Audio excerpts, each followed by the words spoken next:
Bienvenidos sean todos a Literatura en Caliente, podcast de lecturas. Mi nombre es Federico Pasos y en el día de hoy vamos a estar repasando una lectura muy saludable para entender sobre todo los sucesos que dieron lugar al 25 de mayo de 1810 y a la conformación de lo que en los colegios primarios se conoce como primer gobierno patrio. ¿Qué es la primera junta de gobierno? ¿Fue el primer gobierno patrio? ¿Fue la primera experiencia autonomista de gobierno en el Río de la Plata? Bueno, esta segunda definición se parece un poco más a lo que la autora Noemí Goldman, historiadora, investigadora del Instituto Ravignani, trata de articular en su libro del año 2009, El pueblo quiere saber de qué se trata, Historia oculta de la Revolución de Mayo, un libro publicado en el año 2009 por Editorial Sudamericana, por la colección Nudos de la Historia, dirigida por el historiador Jorge Hellman, fallecido hace pocos años. Yo llegué a este libro por una recomendación del propio Jorge Hellman en su cátedra de Historia Argentina 1, que va de las reformas borbónicas hasta la batalla de Caseros, materia que se imparte en la carrera de Historia de la UBA. Noemí Goldman se encargaba de dar algunas clases, precisamente creo que las que tenían que ver con la Revolución de Mayo. Y bueno, recomendaron este libro, estoy hablando de hace como 9, 10 años atrás, ¿no? Y uno llegó, lo leyó, lo releyó y la verdad es que es una lectura recomendada de divulgación porque se centra en los hechos, en los acontecimientos, pero sin ser una cronología de hechos tras hechos, sino que cada cuestión tiene un pequeño análisis, pero que no se va tanto por las ramas ni con alguna cuestión demasiado barroca en cuanto a la presentación de determinadas posturas, ¿no? El libro tiene una estructura muy clásica de toda esta gente, Gabriel Di Meglio, Hellman, Fradkin, bueno, la propia Noemí Goldman, son alperinianos, ¿no? Y parten entonces para explicar la Revolución de Mayo de acontecimientos bastante anteriores.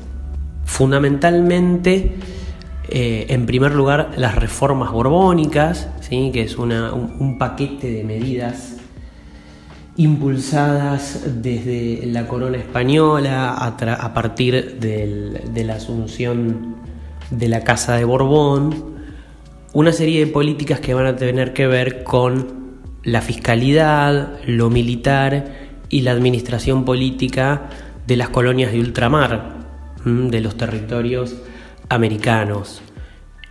Nos estamos refiriendo a el aumento de la fiscalidad, el aumento de la presión tributaria para las clases comerciantes, por un lado, y nos estamos refiriendo por el otro a la creación de nuevas divisiones políticas, ¿sí?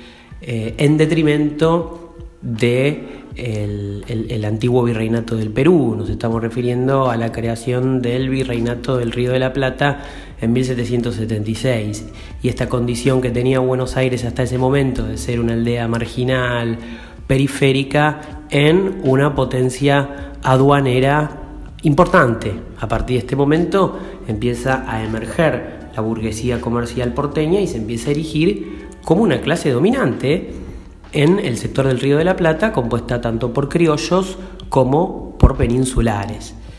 Pero en materia de distribución de cargos políticos, los criollos no accedían a cargos de relevancia, lo cual también fue generando con el correr de los años ciertos resquemores y ciertas contraveniencias por parte de los criollos, ¿no? Los hijos de españoles nacidos en América. Para los primeros años de efectivizadas estas medidas, las reformas borbónicas realmente agrandaron las arcas de la corona española, pero solo en los primeros años. Después les trajo más dolores de cabeza que otras cosas. Imagínense que Noemí Goldman en su libro arranca hablando de las reformas borbónicas para terminar explicando la Revolución de Mayo. Así que esto trajo coletazos de alguna manera inesperados para lo que es la regencia española, ¿no? Goldman, continuamos, con Halperin, será de la idea de que la Revolución de Mayo y la crisis de los territorios rioplatenses va a devenir de la crisis política profunda en Europa y no viceversa. Es decir, España y la dimensión colonial de España no entra en crisis porque los territorios coloniales se proponen la autonomía y la independencia, sino al revés.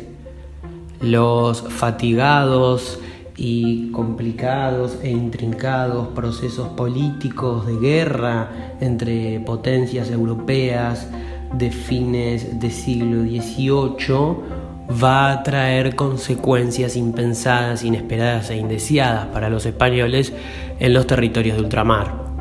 Ese va a ser el camino. Entonces, la Revolución de Mayo va a ser para Goldman inescindible de la coyuntura internacional. Y nos estamos refiriendo a la relación entre la tríada Gran Bretaña, España y Francia. Ante la crisis española provocada por la invasión napoleónica a sus territorios, la abdicación del rey Carlos VI y la imposición de soberanía en su hijo Fernando VII, la caída de Fernando VII, la huida de la infanta Carlota Joaquina de Portugal a sus territorios en Brasil y la asunción de José Bonaparte como rey de España va a provocar la acefalía en las colonias, ¿sí? La acefalía en las colonias. Entonces, esta situación va a generar el debate de hacia dónde tiene que ir la soberanía. Todos los actores políticos de Buenos Aires van a reconocer el pacto real establecido entre el rey y sus súbditos, entre el monarca que brinda protección divina y seguridad en las fronteras y sus súbditos coloniales. Sin embargo, cuando el rey no está ejerciendo soberanía, ¿dónde recae la soberanía? Ese va a ser la matriz de la cuestión que va a impulsar a la conformación de un gobierno patrio. Pero para eso se necesitó de una base de apoyo importante y no solamente de las intrigas de las cúpulas dirigenciales del cabildo, conformadas por peninsulares y criollos. Esa base de sustentación fuerte va a pasar a conformarla las milicias populares. Y estas milicias populares fueron creadas y entraron en juego y fueron legitimadas y entradas en vigor antes de 1810, sino más bien en 1806 y 1807, cuando tuvieron lugar las invasiones inglesas. Entonces, el segundo factor de preponderancia a la hora de explicar la Revolución de Mayo, el primero fueron las reformas borbónicas, el segundo van a ser las invasiones inglesas, la inexplicable respuesta del virrey Sobremonte, que se escapa. España no presenta batalla para defender sus territorios, cuestión que quizás le habría valido cierta legitimidad y hubiese afianzado la legitimidad que estaba perdiendo. Entonces, ¿quiénes son los que combaten? Los criollos, los mestizos, los mulatos, las clases populares, con el ejército de patricios por un lado y con las milicias populares urbanas por el otro, dirigidas por miembros de la élite, pero nutridas en sus filas por integrantes de los sectores populares, de los sectores subalternos, ¿sí? Son dos triunfos consecutivos, ¿no?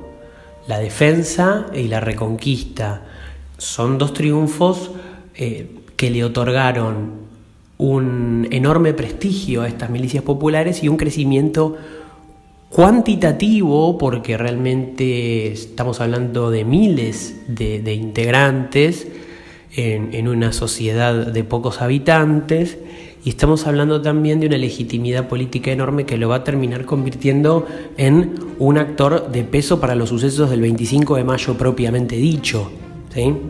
Y la figura emergente también del virrey Liniers como virrey interino ante la deposición del escapado virrey de Sobremonte.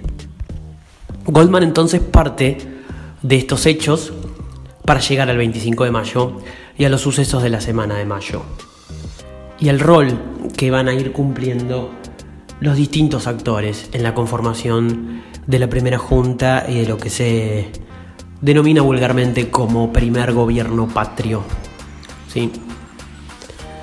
Todos son adeptos al Fernando VII, pero Fernando VII ha caído. Fernando VII no está en ejercicio del poder. Es una situación inédita que desde la conquista española en adelante no sucedió. Entonces, el debate es esa soberanía hacia dónde tiene que dirigirse en momentos de acefalía.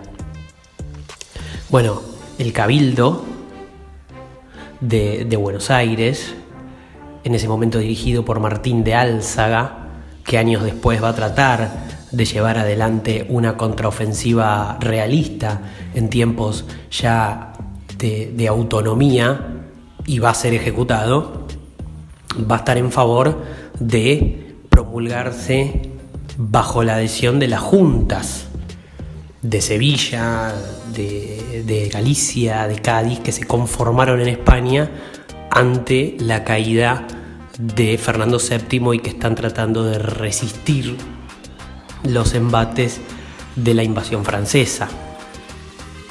Pero los patriotas, como son denominados aquí por su calidad de próceres, bueno, van a estar en favor, sobre todo Saavedra, Moreno, que en esto van a estar de acuerdo, Belgrano, Castelli. Monteagudo está en el norte aún, Juan José Paso, Mateu, Larrea, Rodríguez Peña, en la retroversión de la soberanía a los pueblos. El pueblo no entendido como clase trabajadora, porque eso no existe, no estamos hablando de una economía capitalista, sino los pueblos como los ciudadanos de un territorio en común, ¿sí?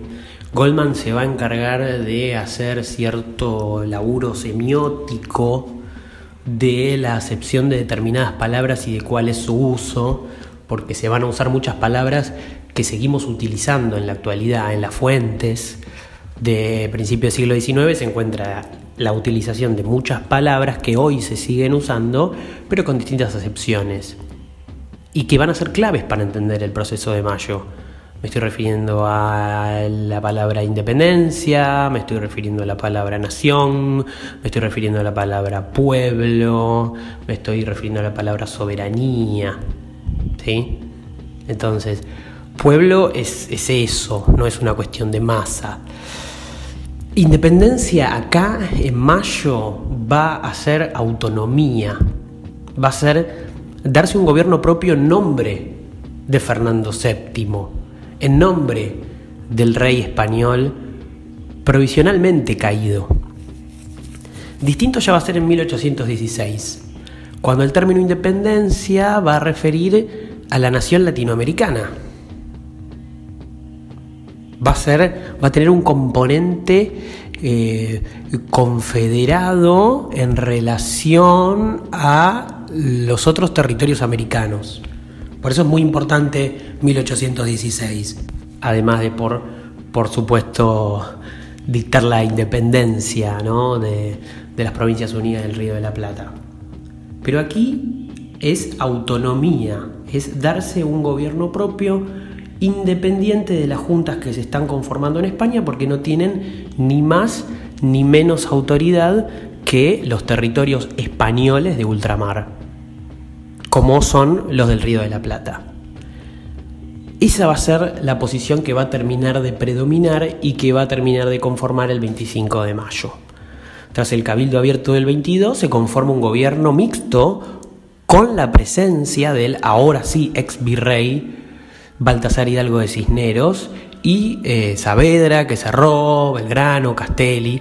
Moreno estaba entre los contrarios a la conformación de este gobierno, que finalmente se conformó y duró 1 o 2 días. A esto sí viene una sublevación con componentes plebeyos, la presencia y la movilización de las milicias populares, French Beruti, 25 de mayo, y se conforma la primera junta, presidida ahora sí por Cornelio Saavedra. Ahora, a partir de esto, más desde un lugar de la intuición que sea algo tan prístino y tan clarificado, sino más en favor de lo que es el análisis histórico, está el tema de cuáles son los límites de ese gobierno, a quién comprende ese gobierno, porque ese gobierno hasta este momento es el gobierno de Buenos Aires. Con las reformas borbónicas se habían creado las intendencias, ¿sí?, que son algo así como gobiernos de provincia, nuevas, restablecidas, rearmadas, impuestas desde arriba, y que habían adquirido también prevalencia, como por ejemplo el caso de Córdoba. Córdoba va a estar en contra de la conformación de la primera junta. El Cabildo de Montevideo va a ser feroz en su oposición a la primera junta. Entonces acá entra el debate Moreno-Saavedra, ¿no?, en el cual hay mucha hojarasca en el medio, y la lectura clásica y más difundida es que no es que no tenga ningún basamento en la realidad ni mucho menos, pero es Moreno izquierda, Saavedra derecha. Sería, ¿no?, como el análisis más clásico. Efectivamente, Moreno es el de las posiciones más radicalizadas. Va a ser el que va a hablar de independencia completa de España en un momento en el que nadie habla de independencia completa de España. Ni siquiera Belgrano ni Castelli. Se sigue hablando del gobierno autónomo hasta el restablecimiento en sus funciones del rey Fernando VII. Y Saavedra va a ser quizás el más político, que vaya tratando de tejer alianzas con sectores políticos dirigentes del interior. Entonces, los morenistas les dicen a los saavedristas: vos querés instaurar una política personalista de loas hacia una figura personal que es la tuya, le pusieron una corona de azúcar a tu mujer, por lo cual se viene una dictadura saavedrista adicta a los intereses de España. Y los saavedristas le dicen a los morenistas: bueno, vos no querés incluir a los diputados del interior y querés hacer un gobierno de Buenos Aires. Pero ¿qué pasa? Los representantes del interior son aliados de Saavedra. Entonces están las intrigas políticas en el medio, pero en la superficie. En el fondo lo que está es las bases filosóficas del nuevo gobierno y del nuevo sistema político que se va a dar en el Río de la Plata ante la ausencia de Fernando VII en el poder. En las fuentes que cita Noemí Goldman, Saavedra se va a referir a Moreno como robespierriano, ¿no?, como un pequeño Robespierre del Plata. ¿Y esto por qué es? Y bueno, porque Moreno, acompañado por la figura de Bernardo de Monteagudo, que una vez que Moreno muera en alta mar, enviado a Gran Bretaña tras renunciar a la primera junta, se va a convertir un poco en su continuador, en el continuador de sus políticas. Va a ser el que va a pretender instaurar un modelo inspirado, ahora sí, en la Revolución Francesa. De hecho, va a mandar a imprimir el contrato social, lo va a mandar a leer en las escuelas a las que van los hijos de la élite, suprimiendo los capítulos en los que se habla contra la religión católica, ¿no? Porque el bajo clero, no la cúpula eclesiástica, sino el bajo clero, va a ser un punto de apoyo importante para la revolución. Recordemos que el órgano oficial de la primera junta de gobierno, la Gaceta de Buenos Aires, se va a leer en los púlpitos, ¿no? Con lo cual la iglesia va a ser un punto de apoyo importantísimo. Pero Moreno va a ser de inspiración francesa, va a ser de inspiración igualitaria entre los hombres, entre los seres humanos. va a ser de inspiración contraria a cualquier título de nobleza. Por eso cuando Moreno se entera de este detalle, de esta anécdota, que en una reunión le dan una corona de azúcar a la mujer de Saavedra y la mujer de Saavedra se la pasa a Saavedra y hay loas y hay aplausos y hay brindis por miembros puntuales de la primera junta, en este caso Saavedra, inmediatamente en su rol de secretario, Moreno va a firmar disposiciones prohibiendo cualquier tipo de ensalzamiento público y oficial a miembros de la Junta, sino que este tipo de ensalzamientos tienen que ser a las ideas de la revolución, a la patria y al gobierno en su conjunto, y al pueblo. Cuestiones muy distintas, ¿sí?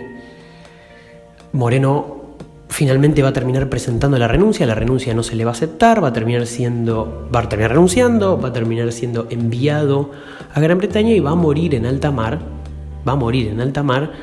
en sospechosas y aún no dilucidadas circunstancias en 1811. Entonces Goldman le dedica varios capítulos a Moreno, porque estudiar a Moreno es estudiar la Revolución de Mayo, porque hasta ahí llega su accionar.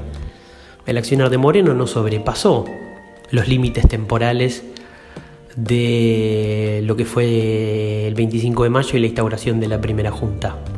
Hasta ahí llega Moreno. Entonces, bueno, encima después, un par de años después de su muerte, se da a conocer el famoso plan de operaciones, ¿no? Que es un debate que ha transcurrido a través de los años en la historia, respecto si fue verdad, si existió, si fue la invención de Moreno o no. Muchos historiadores, desde fines del siglo XIX hasta los 70 del siglo XX, se ha debatido esta cuestión. Goldman sigue la línea que se estableció en los 70 de que el plan de operaciones no es de Moreno. Lo más probable es que haya sido obra de un contrarrevolucionario español,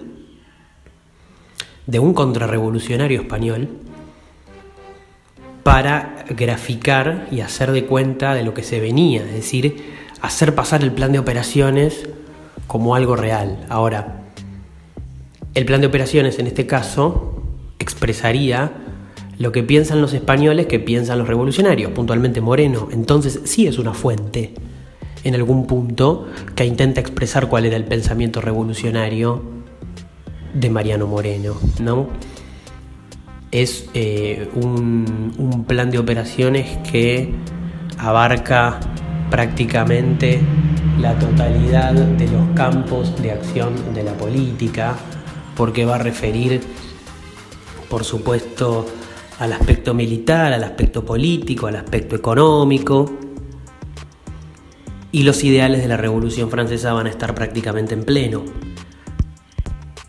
Pero cuando se da a conocer este plan de operaciones, la situación en el Río de la Plata va a estar aún más convulsionada, no va a formar parte solamente de la esfera política, sino que ya va a estar la problemática política participando en pleno del aspecto militar, porque a la revolución casi inmediatamente le vino la independencia, las guerras de independencia, la embestida realista, los intentos de embestida realista, las experiencias de caudillaje con interesantes ensayos de otra forma de hacer política que van a presentar Artigas en Entre Ríos y la Banda Oriental, y Güemes en el norte y en Salta, con expropiaciones de tierras, con incluso formas de hacer política contrarias y que desoyen las directivas de sus cabildos, ¿no? Del de Montevideo en el caso de Artigas y del de Buenos Aires en el caso de Güemes, porque las instituciones coloniales como el cabildo van a durar varios años después de la caída del régimen colonial, y el contexto de guerra que trae la profusión de gobiernos, ¿no? Los triunviratos, la Junta Grande, los triunviratos, el directorio y demás, que van a ser siempre provisionales. Con lo cual no se va a establecer un gobierno centralista firme durante las guerras de independencia, ¿no? Y acá sí van a empezar a aparecer nuevas pretensiones políticas, ya incluso algunas más parecidas a lo que prematuramente defendía Moreno en 1810 y 1811.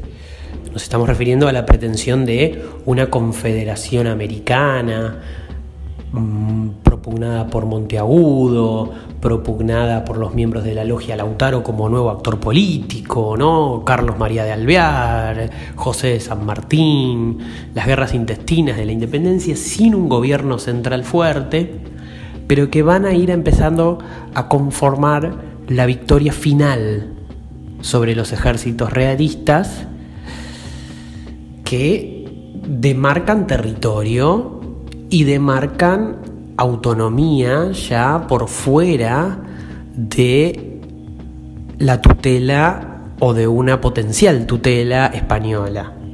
Eso se termina. Pero ¿qué forma política se le va a dar a esto? ¿Qué estatus económico se le va a dar a esto? ¿Cuáles van a ser las clases privilegiadas? ¿La igualdad será total?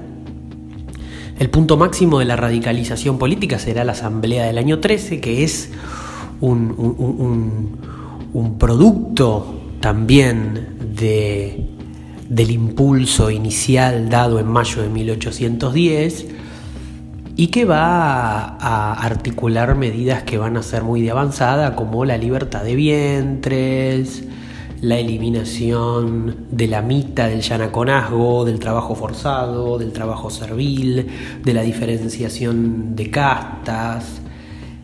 Va a ser la experiencia más radicalizada quizás del siglo XIX y que no va a lograr perdurar en el tiempo y en este enorme conflicto bélico con tantas pérdidas y con tanto desgaste de vidas también, que es lo que nunca se dice,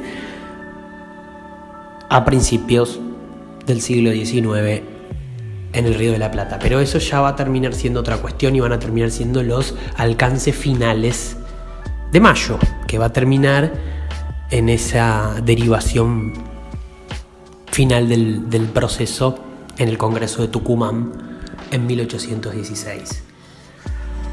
El libro de Goldman es interesante para tener un paneo generalizado de lo que es la Revolución de Mayo, sus causas externas, sus causas internas, sus debates en el durante, el rol político de las milicias populares. ¿Qué fue el carlotismo? Que es algo que no mencioné.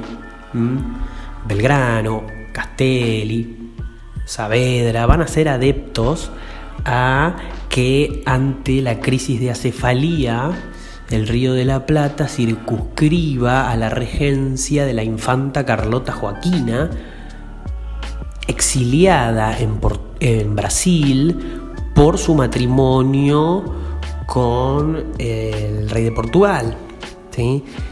El carlotismo es algo que va a estar presente antes y después de Mayo, pero que nunca se va a llevar a cabo. Y después en Belgrano, en personajes como Belgrano o como Castelli, va a ser totalmente abandonado por una postura de instaurar una monarquía incaica, que fue un proyecto que existió, que no se llevó a cabo, pero que no es ningún mito, porque hay fuentes epistolares y hay fuentes incluso periodísticas del propio Belgrano que dan cuenta de su pretensión de instauración de una monarquía incaica, porque el indigenismo, que en realidad no es indigenismo, es un anacronismo, porque el indigenismo es una postura del siglo XX, ¿no? Sino esta defensa de los intereses de los pueblos y de las comunidades precolombinas o no criollas, más que precolombinas, precoloniales, va a estar muy presente en muchos de los patriotas de Mayo. Y bueno, precisamente en la experiencia que nombrábamos recién de la asamblea del año 13 lo vamos a encontrar, ¿no? Bueno, ahí en las fotos que acompañan este video van a encontrar mis eruditas anotaciones, ¿no? Que básicamente son gustos de helado: dulce de leche, vainilla, mascarpone. Pero más allá de eso, quiero cerrar este pequeño comentario muy humilde sobre El pueblo quiere saber de qué se trata, de Noemí Goldman, con una cita de la página 119 que va a ser más linkeada con la coyuntura de la Argentina actual, ¿no? Hace poco firmó Alberto Fernández el cierre de exportaciones de carne para que las clases populares puedan acceder a este alimento que forma parte de la dieta de los argentinos y al cual en la actualidad, ya hace varios años, no pueden acceder por su elevado precio, ¿no? Porque el precio de la carne en Argentina está dolarizado. Para que se exporte la mayoría de los cortes y bueno, puedan maximizar sus ganancias los grandes exportadores. Miren lo que hizo la Junta con la carne y con los frutos de la agricultura, ¿no? Y de la ganadería. Página 119. La Junta, ya establecida, buscó también mejorar la comercialización de los llamados frutos del país, es decir, de los productos de la agricultura y la ganadería locales, en especial de los cueros, rebajando los derechos de exportación de los cueros de ganado, de los de caballo, del cebo y de los demás frutos. Esta medida, considerada provisoria hasta la reunión de Congreso, debía promover el comercio y la agricultura y proveer de fondos a la nueva administración de la Real Hacienda. En contrapartida, la Junta dispuso el 5 de junio, otra serie de medidas para combatir el contrabando por medio de un mayor control de los cargamentos de mercaderías que ingresaban por vía marítima al Río de la Plata. Díganme si hoy no podemos nacionalizar el río Paraná, 220 años después, ¿no? Esto ha sido Literatura en Caliente, podcast de lecturas. Suscríbanse si les gustó este y los anteriores que están ahí en mi canal. Dejen su comentario que siempre suma, compartan. Hagamos un debate acá abajo, que siempre está bueno. Nos vemos la próxima y feliz 25 de mayo para todos y todas.